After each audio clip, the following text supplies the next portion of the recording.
Thanks for watching. Don't forget to like, comment, share and subscribe to Mufti Tariq Masood, famous scholar. تو اس سے صاف پتہ چلتا ہے کہ ان حضرات کی نظر میں حدیث کا وہ مطلب نہیں تھا جو آپ سمجھ رہے ہیں. اب ہم ان کا قول اگر پیش کریں گے تو یہ مطلب نہیں ہے کہ ہم حدیث کے مقابلے میں ان کے قول کو لا رہے ہیں, بلکہ حدیث کی جو تشریح آپ کر رہے ہیں اس تشریح کے مقابلے میں ان کی تشریح کو لے کر آ رہے ہیں. ہم سمجھ میں آ رہی بات؟ ہم کہتے ہیں ایک طرف انجینئر کی تشریح ہے, پروفیسروں کی تشریح ہے, 15ویں صدی کے متجددین کی تشریح ہے, اور ایک طرف حدیث کی وہ تشریح ہے جو چاروں ائمہ نے کی ہے, بڑے بڑے فقہا نے کی ہے. تو کس تشریح کو فالو کرو گے؟ فقہا کی تشریح کو. تو یہاں حدیث بمقابلہ قول امام نہیں ہے, یہاں حدیث کی تشریح وہ جو امام نے کی ہے وہ تشریح بمقابلہ انجینئر کی تشریح ہے. نہیں آ رہی بات میرا خیال ہے. آپ جو حدیث کو ڈیفائن کر رہے ہو اس تشریح کو ہم نہیں مانتے, اور اس تشریح کو نہ ماننے کو یہ کیا کہتے ہیں؟ حدیث کو نہیں مانتے. ہم سمجھا پا رہا ہوں میں اپنی بات؟ آپ کی تشریح کو ہم نہیں مانتے, ہم کہتے ہیں حدیث کی وہ تشریح معتبر ہے جو کس نے کی ہے؟ ائمہ کرام نے کی ہے. تو یہ چورن اسی طرح بکتا ہے, لفاظی دائیں بائیں گھما کے کھچڑی بنا کے عوام کا. ایک میں جا رہا تھا وہاں بھی کچھ دن پہلے بینکاک جا رہا تھا, تو ایئرپورٹ پہ ایک آدمی ملا مجھے, وہ آیا میرے پاس, وہ مفتی صاحب گلے ملا وغیرہ, السلام علیکم ورحمۃ اللہ علیکم.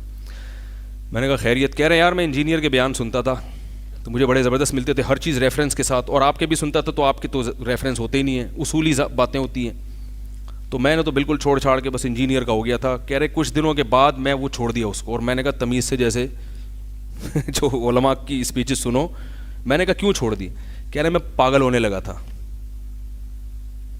بالکل پاگل ہونے لگا تھا نفسیاتی. کہہ رہے مجھے ہر شخص جہنمی لگ رہا تھا, ہر شخص, یہ بھی کافر, یہ بھی کہتا نہیں ہے زبان سے کافر, لیکن جب آپ نے کہہ دیا کہ اشرف علی تھانوی معاذ اللہ گستاخ رسول تھے, تو پھر کافر کہنے کے تکلف کی ضرورت نہیں ہے. پھر یہ تکلف کر کے کہ میں کافر نہیں کہتا, اتنی نیک بننے کی آپ کو ضرورت کیا ہے بھائی؟ اتنا نیک بننے کی آپ کو, آپ نے کہہ دیا کہ یہ بزرگ نہیں لاشیں ہیں, یہ بزرگ نہیں, یہ کیا ہیں؟ لاشیں. یہاں مدارس میں, ہمارے یہاں جو مدارس ہیں اس میں زیادہ تر مدارس, بلکہ میں یوں کہوں 95% مدارس ہوئے جس میں فقہ حنفی پڑھایا جاتا ہے. 4-5% وہ ہوں گے جو اہل حدیث کے ہوں گے, اور جو 95% ہیں ان میں کچھ یعنی دیوبندی ہیں, کچھ بریلوی ہیں, لیکن پڑھایا فقہ حنفی جاتا ہے. تو آپ نے وہ جو دینی ادارے جس سے علماء نکلتے ہیں ان تمام اداروں کو کیا کہہ دیا؟ دکانیں. اور ان سب کی کیا کر دیا آپ نے؟ نفی. یہ ایسے ہی ہے جیسے میڈیکل سائنس سے ڈاکٹر نکل رہے ہوں, آپ نے جتنے ڈاکٹر علاج کے لیے بیٹھے ہوئے ہیں سب کو غلط قرار دینے کے لیے ان میڈیکل کالج میں جو تعلیم دی جا رہی ہے, سب تعلیم پر لوگوں کا اعتماد ختم. اب لوگ علاج کس سے کرائیں گے بتاؤ؟ نتیجہ یہی نکلے گا کہ اب جب پھیپھڑوں کا مسئلہ ہوگا, گلے کا مسئلہ ہوگا, لوگ انجینئر کے پاس جائیں گے. یہی ہوگا نا, کیونکہ ڈاکٹر کیا ہو گئے مارکیٹ میں ختم, وہ سب گمراہ ہو گئے. اب بچے گا کون؟ انجینئر. تو اب سوچو, آپ میڈیکلی اپنا علاج کرانے کے لیے کوئی انجینئر کے پاس جائے گا, کوئی قصائی کے پاس جائے گا, کوئی پلمبر کے پاس جائے گا, کوئی جو ہے نا الیکٹریشین کے پاس جائے گا, کوئی میکینک کے پاس جائے گا, جو بھی انجینئرنگ کے مختلف شعبے ہیں, کوئی تاجر کے پاس جائے گا. تو نتیجہ کیا ہوگا پھر قوم کا؟ کیا نتیجہ؟ یعنی صحت بنے گی یا برباد ہو جائے گی؟ برباد ہو جائے گی صحت. تو یہی ہو رہا ہے کہ اتنے سارے مدارس تو ہو گئے غلط, کیونکہ ان کا سلیبس ہی صحیح نہیں ہے, وہ صدیوں سے جو آ رہے ہیں وہ غلط تھے. آپ کا اپنا کوئی سلیبس ہے نہیں. یہ بخاری مسلم تو سب مانتے ہیں, یہ تو سب کے سب یہی پڑھاتے ہیں. اس کی تشریح میں گڑبڑ ہوتی ہے, تشریح میں اختلاف ہوتا ہے. تبھی تو اتنا آسان کام ہوتا اگر کہ کوئی بھی بیٹھ کے حدیث نمبر یاد کرے, تو فقہا میں اتنے بڑے بڑے اختلافات کیوں ہوتے پھر؟ تو آپ نے کیا کیا ہے کہ تمام علماء, تمام مدارس سے اعتماد ختم کر کے اب لوگ علاج کے لیے کس کے پاس جا رہے ہیں؟ انجینئر کے پاس. اب کوئی اسلامک بینکنگ کا مسئلہ پوچھ رہا ہے, اس میں پھر ایک نے پوچھا سود کسے کہتے ہیں, وہ ایسا فضول ترین جواب دیا سود کا جس کا نہ سر نہ پاؤں. وہ تو خربوزہ کے جواب میں تربوز بھی پیش نہیں کیا.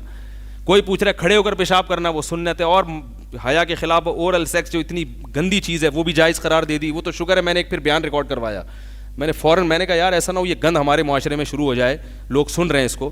تو میں نے پھر دلائل کے ساتھ اس کا, پھر اللہ کا شکر ہے لوگوں کے کمنٹس آئے کہ اللہ ہمیں اس گندگی سے الحمدللہ بچا لیا.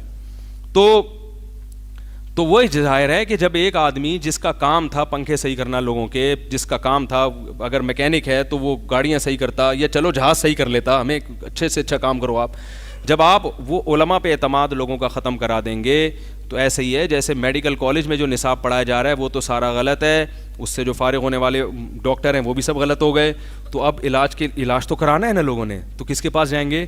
انجینئر. تو یہی نتیجہ نکلے گا. تو اسی طرح میرے بھائی یہی مدارس ہیں جن سے ہمیشہ علماء نکلتے رہے, اس میں اہل حق بھی رہے ہیں اہل باطل بھی. جیسے ڈاکٹروں میں 1 نمبر بھی 2 نمبر بھی, 2 نمبر سے بچا کے لے جاؤ گے ڈاکٹر کے پاس, یار یہ والا ٹھیک نہیں وہ والا صحیح ہے, سب کی نفی کر دی اور آپ خود ڈاکٹر ہیں نہیں, ٹھیک ہے, تو نتیجہ یہی نکلے گا جو مارکیٹ میں ہو رہا ہے. تو اس لیے اٹھا کر پھینک دو باہر گلی میں, نئی تہذیب کے انڈے ہیں گندے. اور جو الزامات ہم پر لگاتے ہیں نا, یہ جواب ہم وہ جواب دیتے ہی نہیں ہیں, تو خام خواہ میں جب ہم دیتے ہی نہیں ہیں تو بلا وجہ بغلوں میں بت اور فلانا بت اور دمکانہ بت اپنی طرف سے بنا کے جو ہے نا. میں نے رفع الدین پر بیان ریکارڈ کروایا, اس میں نے کہا کوئی بغلوں میں بت رکھتے تھے اس لیے رفع الدین کیا جاتا تھا, خام خواہ میں. مفتی طارق مسعود صاحب کے بیانات سننے کے لیے youtube.com/مفتی طارق مسعود کو سبسکرائب کریں, اور اگر آپ لائیو ویڈیو کو کبھی بھی مس نہیں کرنا چاہتے ہیں تو سبسکرائب کرنے کے بعد بیل آئیکن پہ کلک کرنا مت بھولیں. جزاک اللہ.